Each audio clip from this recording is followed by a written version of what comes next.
हाय। तो अभी क्या है ना कि लोग 2 ग्रुप में बँटे हुए हैं। एक वो जो कर्म के ऊपर भरोसा करते हैं, दूसरे वो जिनका भाग्यवादी नज़रिया होता है कि जो हो रहा है होने देते हैं बस। हुँ। सही कौन है? सही दोनों हैं। ज़्यादा सही कौन है? जो एफर्ट डाल रहे हैं। हम समझा सकते हैं। हम खुद एक कर्म प्रधान मनुष्य हैं। तो बात ये है कि अगर हम लोग देखें, ठीक ना? हम लोग इस मोमेंट तक कैसे पहुँचे हैं? हम लोग इस मोमेंट तक पहुँचे हैं क्योंकि हम लोग कुछ ना कुछ कर्म किए हैं शुरू से। ठीक है, अगर बात ये हो कि मतलब हम लोग अगर कर्म करना शुरू भी किए होंगे तो 5 साल के जब तक नहीं हो गए होंगे, तब तक तो हम लोग उसी तरह हैं मतलब, ठीक ना? उस समय भी कर्म हुआ है, उस समय हम लोग के पीछे हम लोग के मम्मी-पापा कर्म किए हैं, ठीक ना?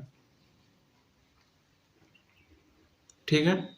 जब तक हम लोग एक सोचने समझने लायक मनुष्य नहीं बन गए, तब तक हम लोग के पीछे हम लोग के मम्मी-पापा कर्म किए हैं, हम लोग के टीचर कर्म किए हैं। और जब हम लोग सोचने समझने के लायक हो गए, तब अब हम लोग कर्म कर रहे हैं, ठीक है? मतलब हम लोग इस मोमेंट तक आए हैं तो हम लोग के पीछे बहुत सारा कर्म हुआ है, तब हम लोग जाके आए हैं इस मोमेंट तक। और आगे जो भी होगा, वो तभी होगा जब हम लोग कर्म करेंगे, जब एफर्ट डालेंगे, ठीक ना? क्योंकि क्या होता है जब हम लोग एफर्ट डालते हैं, जब कर्म करते हैं तो यहाँ पर जो डिसीज़न हम लोग लेते हैं, वो सही और गलत को ध्यान में रख के लेते हैं, ठीक ना? एक कैलकुलेटिव रिस्क लेते हैं यहाँ पर।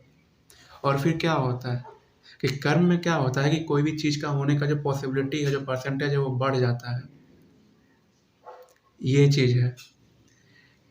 जब हम लोग कर्म करते हैं, हाँ, और जब कर्म करते हैं तो ज़्यादा फ़ायदेमंद तब रहता है जब हम लोग कॉन्शियस वे में, जब सचेत होकर के कर्म करते हैं, माइंडफुलनेस के साथ कर्म करते हैं, मतलब सचेत होकर के, एकदम होश में रख के, ठीक ना?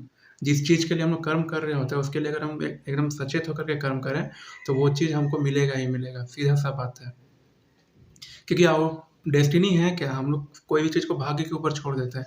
भाग्य और कुछ नहीं है। हम लोग जो कर्म करते हैं, उसका जो परिणाम होता है, वही भाग्य है, बस। दूसरा, भाग्यवादी नज़रिया वाले लोग, जो ये सोचते हैं कि चीज़ें जैसे हो रही है, वैसे होने देते हैं। आउटकम यहाँ भी मिलेगा क्योंकि कर्म यहाँ पे भी हो रहा है। लेकिन क्या है कि यहाँ पर जो कर्म हो रहा है, वो एक सही सोच और सही समझ के साथ नहीं हो रहा है, बस एक अनसर्टेन वे में कर्म हो रहा है यहाँ पर। तो इसका भी कुछ ना कुछ रिज़ल्ट होगा, यहाँ भी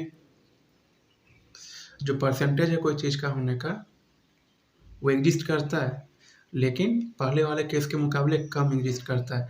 यहाँ पर लोग सचेत होकर के नहीं, अचेत होकर के, मतलब सबकॉन्शियसली मतलब कोई काम कर रहे होते हैं, ठीक ना? तो इसलिए यहाँ पर कोई भी काम का होने का जो सक्सेस रेशियो है, वो कम ही रहता है। तो एट लास्ट यही चीज़ है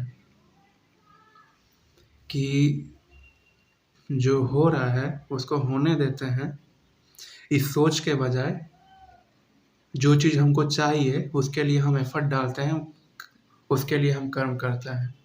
ये चीज़ ज़्यादा अच्छा है, ठीक ना? फिर वो चाहे हम लोग के करियर को लेकर के हो, हम लोग के मतलब जितने भी लोग हैं फ्यूचर में, मतलब रिलेशनशिप्स को लेकर के हो, ठीक ना? या फिर कोई भी चीज़ को लेकर के हो।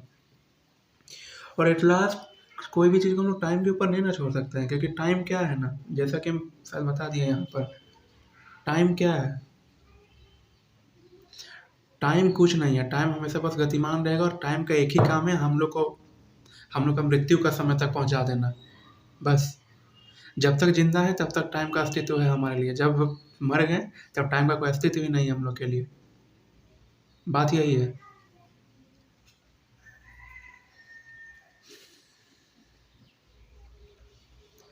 तो करना क्या है? जो चीज़ चाहिए उसके लिए एफर्ट डालिए, भाग्य के ऊपर मत छोड़िए, क्योंकि जो आउट कर्म का जो आउटकम होता है ना, वही हम लोग का भाग्य होता है।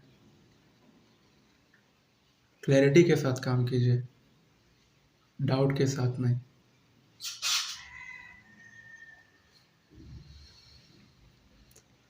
आई होप समझ आ गया होगा। हर हर महादेव।